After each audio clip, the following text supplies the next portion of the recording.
మన తెలంగాణలో మొట్టమొదట మేడారం జాతర అయితే సెకండ్ జాతర మన కేస్లాపూర్ది ఫ్రెండ్స్.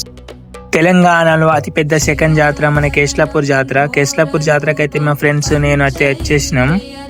శ్రీ నాగోబా జాతర ఎంట్రన్స్ చూడండి ఫ్రెండ్స్, ఎలా ఉందో కలకలలాడుతుంది.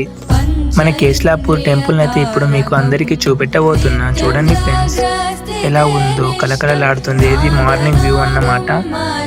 మన ఆదివాసీ సంస్కృతి సాంప్రదాయాలతో కట్టుబడి ఉన్న మన కేస్లాపూర్ జాతర అన్నమాట. ఎలా ఉందో నైట్ అయితే చాలా మిలమిల మెరిసిపోతుంది లైట్లతో. ఇప్పుడు మార్నింగ్ వ్యూ అయితే పాలరాతి బండతో మిలమిల మెరిసిపోతున్న నాగోబా టెంపుల్ బ్యాక్ సైడ్ అయితే కైన్స్లో అయితే అట్టబెడుతున్నాం. కోరిన కోరికలు తీర్చుతారు మన నాగేంద్రుడు. ఇప్పుడైతే మీకు అందరికీ మన వాళ్ళు అయితే అట్టబెడుతున్నారు, అదంతా చూపెట్టబోతున్నా.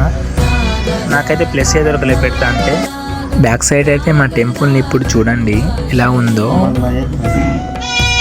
చాలా బాగుంది. ఎండకైతే బంగారం లెక్క మిలమిల మిలమిల మెరిసిపోతుంది. గుడి ఇరువైపులా చాలా జనాలు ఉంటారు. ఇప్పుడైతే గుడి బ్యాక్ సైడ్ అయితే చూస్తున్నారు కదా ఎలా ఉందో. ఇంకో పక్క మీకు చూపెట్టబోతున్నా. బ్యాక్ సైడ్ నేను కైన్స్లో అయితే అతక పెడతా అనుకుంటున్నా. చాలా మంది ఉన్నారు కాబట్టి పెట్టలేకపోతున్నా, ఇలా ప్లస్ లేదు.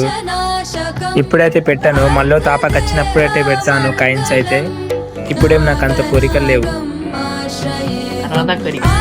మీరు కూడా మా గుడిని అయితే చూడండి ఎలా ఉందో. మా గుడిని అయితే ఒకసారి మీరు కూడా విజిట్ చేయాలని కోరుకుంటున్నాను. ఎలా ఉందో ఎండకు మిలమిల మెరిసిపోతుంది, పాలరాతి బండతో కట్టింది కాబట్టి.